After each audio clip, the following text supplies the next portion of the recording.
ሰበር ዜና እስራኤል ሌሎች በርካታ የኢራን የባህር ኃይል እዝ ከፍተኛ ባለስልጣናት መግደሏን አስታወቀች። እስራኤል ከ1000 በላይ የሚሆኑ የኢራን የጦር መሳሪያ ማምረቻ ኢንዱስትሪዎች እንዲሁም ቁልፍ ማዕከላትን በቦምብ ደብድባ አወደመች። የመካከለኛው ምስራቅ ጦርነት ብሎ ከሆርሙዝ ወደ ቀይ ባህር እየመጣ ነው። ይህም ለኛ ሀገር ለኢትዮጵያም ስጋት እንደሚሆን በበርካቶች እየተገለጸ ይገኛል። በሌላ በኩል ትራምፕ የኢራን የኃይል ማመንጫዎች የማውደም እቅዳቸውን ለ10 ቀናት አራዝመዋል። የእስራኤል መከላከያ ኃይል ጠቅላይ ኢታማጆር ሹም እጅግ አሳሳቢ መግለጫ የሰጡ ሲሆን በመግለጫቸውም የእስራኤል ጦር በራሱ ጊዜ ሊፈርስ ነው ብለዋል። ይህንን ዘገባ በዝርዝር ይዘናል። በሌላ በኩል የአሜሪካ መንግስት በኢራቅ የሚገኙ ዜጎቹ ሀገሪቱን ለቀው እንዲወጡ ሲያሳስብ፣ የየመኑ ሁቲ ደግሞ ኢራንን በመደገፍ ወደ ጦርነቱ ለመግባት ዝግጁ መሆኑን አስታውቋል። ጦርነቱ እየተባባሰ እየቀጠለ ነው። ውድ ተመልካቾቻችን ጤና ይስጥልኝ። አሁን የተሰሙ ሰበር መረጃዎችን አጠናክረን ይዘንላችሁ መጥተናል። ቀደም ሲል የሰማችሁትንና ሌሎችም ሰበር መረጃዎች በዝርዝር ይዘናል። አብራችሁን ቆዩ። በቀጣይ ፈጣንና እውነተኛ ሰበር መረጃዎችን ለማግኘት ቻናሉን ሰብስክራይብ በማድረግ የደውል ምልክቷን በመጫን ቤተሰብ ይሁኑ። ይህንን መረጃ ደግሞ ላይክ፣ ሼር በማድረግ ቤተሰብነታችሁን አጠናክሩ። አሁን መረጃዎቹን በዝርዝር እንመለከታለን። እስከ መጨረሻው አብራችሁን ቆዩ።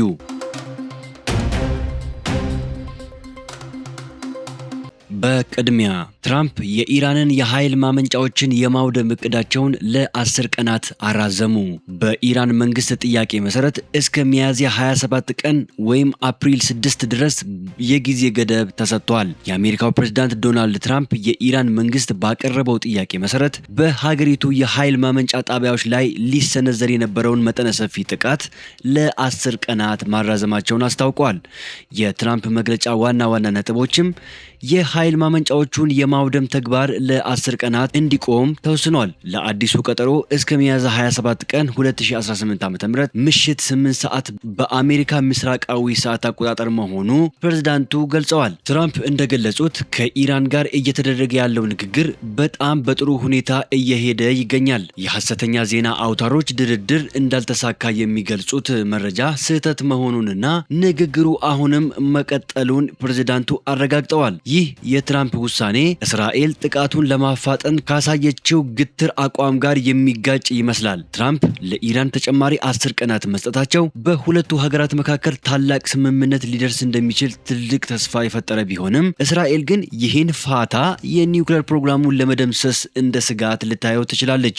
10 ቀናት ለሰላም ወይንስ ለተጨማሪ ዝግጅት? ኢራን በዚህ 10 ቀናት ውስጥ የሆርሙዝ ወሽመጥን ለመክፈትና የኒውክሌር ቁሳቁሶቿን አሳልፋ ለመስጠት ተስማማ ይሆን? መጪው ጊዜ የሚመልሰው ጥያቄዎች ናቸው። የእስራኤል ጦር የኢራን እስላማዊ አብዮታዊ ዘብ የባህር ኃይል ዋና አዛዥ የሆኑትን አድሚራል አሊሬዛ ታንግስሪን በድንገተኛ የአየር ጥቃት መገደሉን ተከትሎ የአሜሪካ ጦር ይህ እርምጃ የመካከለኛው ምስራቅ ቀጠናን ይበልጥ ደህንነቱ የተጠበቀ ያደርጓል ሲል አድናቆቱን ገለጸ።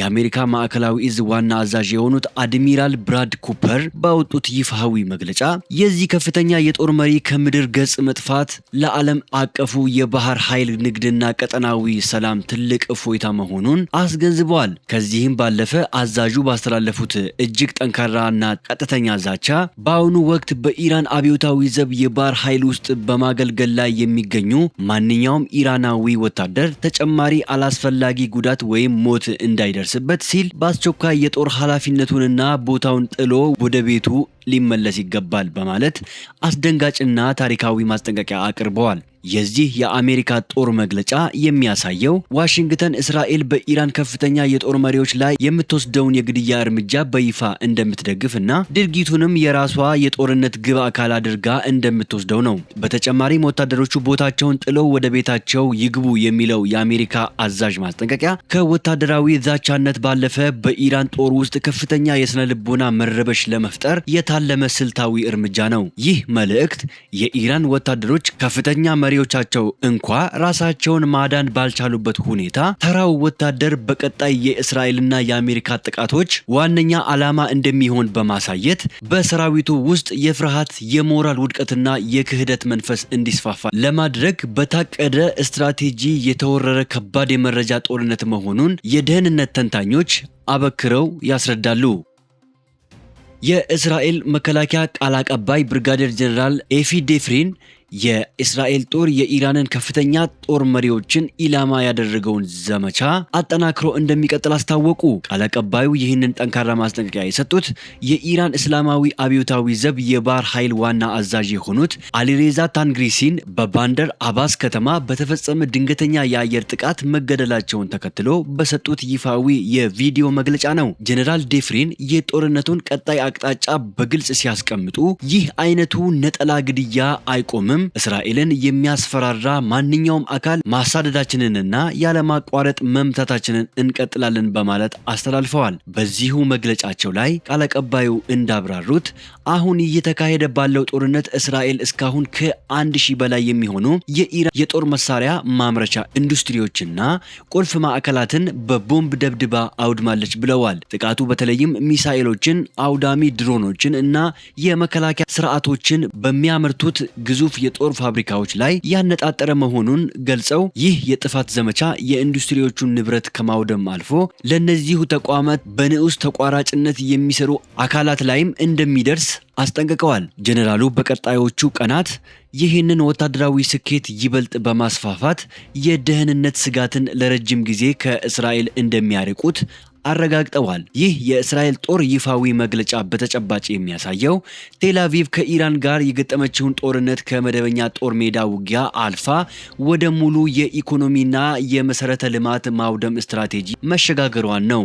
በተለይም ከፍተኛ የጦር መሪዎችን በነጠላ ማደን ላይ ማተኮሯ በኢራን ወታደራዊና የፖለቲካ አመራሮች ዘንድ ከፍተኛ የደህንነት ስጋት፣ እርስ በርስ በመጠራጠርና የሞራል ውድቀት ለመፍጠር የታለመ ነው። በሌላ በኩል ደግሞ የጦር መሳሪያ ማምረቻዎቿንና አነስተኛ ንዑስ ተቋራጮችን ሳይቀር ኢላማ ማድረጓ የኢራንን የወደፊት ወታደራዊ የመተካት አቅም ከመሰረቱ ለማሽመድመድ እና ለቀጠናው ያላትን የኃይል ሚዛን ሙሉ በሙሉ ለማዳከም የተቀየሰ የረጅም ጊዜ ወታደራዊ ስሌት መሆኑን ያመለክታል።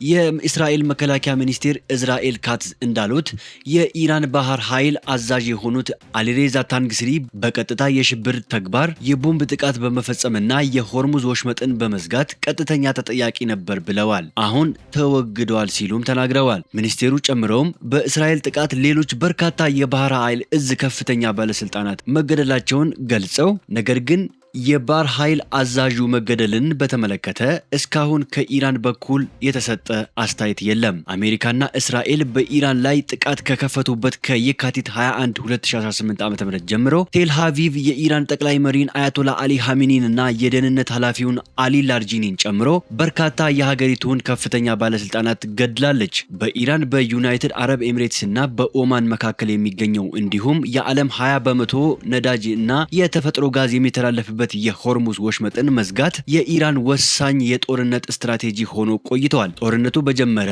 በሶስተኛው ሳምንት በሆርሙዝ ወሽመጥ በኩል የሚያልፉ በሺዎች የሚቆጠሩ ግዙፍ መርከቦች እንቅስቃሴ በ95 በመቶ አሽቆልቁሏል። በዚህም ምክንያት በዓለም ገበያ ላይ የነዳጅ ዋጋ ከማሻቀብ አልፎ በበርካታ ሀገራት ውስጥ ከፍተኛ ነዳጅ አቅርቦት እጥረት አጋጥመዋል። እስራኤል ለሆርሙዝ መዘጋት ዋነኛ ተጠያቂ ናቸው ያለቻቸውና በፈጸመችው ጥቃት መገደላቸውን ያሳወቀችው የኢራን ባህር ኃይል አዛዥ በኤክስ ገጻቸው ላይ ይህንን የሚያንጸባርቅ ሀሳብ በተደጋጋሚ አስፍረው ነበር። በኢራን ላይ ጥቃት ከከፈቱት ጋር ግንኙነት ያለው ማንኛውም መርከብ በሆርሙዝ በኩል የማለፍ መብት የለውም በማለት ጽፈው ነበር። በአሜሪካ በእስራኤልና በወዳጆቿ መርከቦች ላይ ጥቃት እንደሚፈጸምም ሲያስጠነቅቁ ነበር ተብሏል። የኢራን አብዮታዊ ዘብ የባህር ኃይል አዛዥ የሆኑት አሊሬዛ ታንግስሪ የባህር ኃይሉ አዛዥ ሆኖ የተሾሙት ከ8 ዓመት በፊት ሲሆን ለ10 ዓመታትም የባህር ኃይል ምክትል አዛዥ ነበሩ።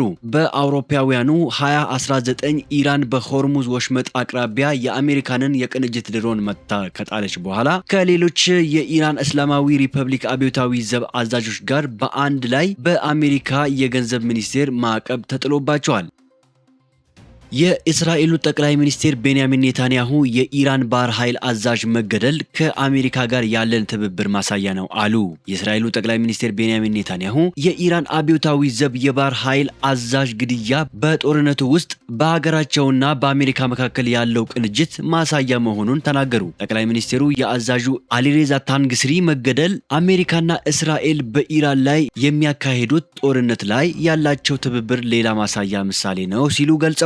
የእስራኤሉ ጠቅላይ ሚኒስትር በዕብራይስጥ ቋንቋ በቪዲዮ ባስተላለፉት መልእክት ሀገራቸው ኢራን ውስጥ የሚገኙ ኢላማዎችን በኃይል መምታቷን ትቀጥላለች ብለዋል። ኔታንያሁ በንግግራቸው ላይ የኢራን የባህር ኃይል አዛዥ በተመለከተ የመከላከያ ሚኒስቴራቸው ቀደም ሲል ያሉትን በመድገም አዛዡ በሆርሙዝ ወሽመጥ መዘጋት ላይ የመሪነት ሚና ነበራቸው በማለት ከሰዋል። ጠቅላይ ሚኒስትሩ ጨምረውም ይህ ሰው የበርካቶች ደም በእጁ ላይ ነበረ በማለት የተወሰደው እርምጃ ዓላማችንን ከግቡ ለማድረስና የጦርነቱን ግብ ለማሳካት ከወዳጃችን ከአሜሪካ ጋር ያለንን ትብብር የሚያሳይ ምሳሌ ነው ሲሉ የአሜሪካንን ሚና ጠቅሰዋል።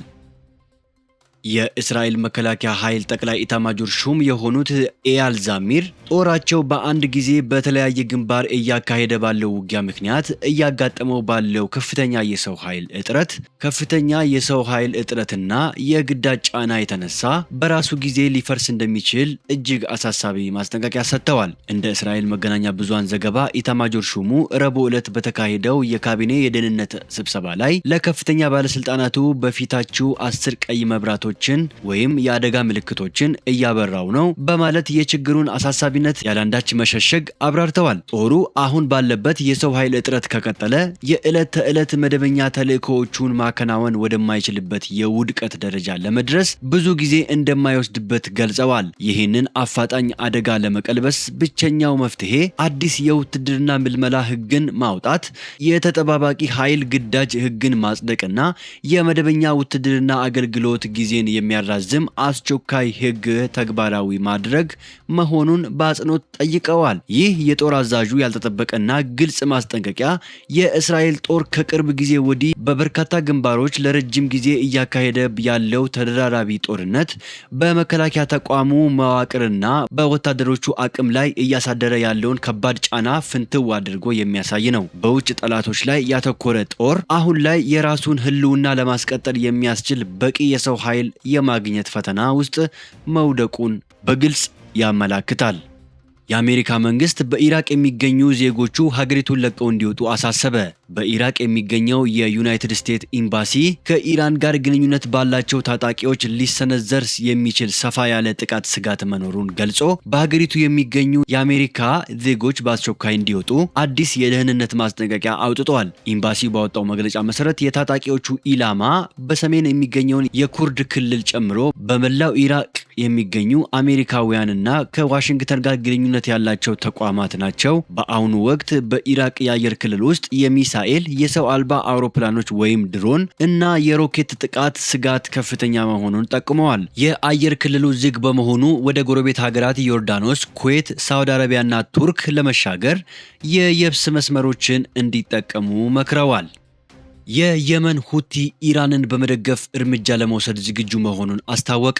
የኢራን አጋር የሆነው የየመኑ ታጣቂ ቡድን ሁቲ አስፈላጊ በሚሆን ጊዜ ኢራንን በመደገፍ በጦርነቱ ውስጥ ለመሳተፍ ዝግጁ መሆኑን አንድ የቡድኑ መሪ ለሮይተርስ ተናገረ። የአሜሪካና እስራኤል በኢራን ላይ ጥቃት ከከፈቱ በኋላ ድምፁን አጥፍቶ የነበረው የየመኑ ቡድን ወደ ጦርነቱ የሚገባ ከሆነ ከዚህ ቀደም እንዳደረገው በቀይ ባህር የመርከቦች እንቅስቃሴ ላይ ከፍተኛ አደጋ የሚደቅን ይሆናል። ስሙ እንዳይገለጽ የጠየቀው የሁቲ መሪ በሁሉም አማራጮች ሙሉ ለሙሉ ወታደራዊ ዝግጅት አድርገናል፣ የሚሆነውን በሙሉ እየተከታተልን ነው፣ መቼ እርምጃ መውሰድ እንዳለብን እናውቃለን ሲል ለሮይተርስ በሰጠው ቃል የቡድኑን አቋም አሳውቋል። እስራኤል በጋዛ ላይ ጥቃት በከፈተችበት ጊዜ ሁቲዎች ሚሳኤሎችን ወደ እስራኤል ከማስወንጨፋቸው በተጨማሪ በቀይ ባህር በኩል የሚያልፉ መርከቦችን በመምታት አስጥመው ነበር። በዚህ ጥቃታቸውም የባህር እንቅስቃሴውን አስተጓጉለው ነበር። አሁንም ለኢራን ያላቸውን አጋርነት ለማሳየት በወሳኙ የቀይ ባህር መተላለፊያ መስመር ላይ ጥቃት እንደሚሰነዝሩ ዝተዋል። ይህም በሆርሙዝ ሰርጥ መዘጋት የተቃወሰውን የባህር ላይ እንቅስቃሴ የበለጠ በማወሳሰብ የነዳጅና የሸቀጦች ዝውውርን አዳጋች እንደሚያደርገው ይታመናል። በኢራን ላይ የተከፈተውን ጥቃት ተከትሎ የሊባኖሱ ሄዝቦላና በኢራቅ የሚገኙ ቡድኖች ኢራንን ደግፈው ጥቃት እየፈጸሙ ሲሆን ከፍተኛ ወታደራዊ አቅም ያለው የሁቲ ታጣቂ ቡድን ግን እስካሁን ምንም አይነት እርምጃ ሳይወስድ በዝምታ ቆይቶ ነበር።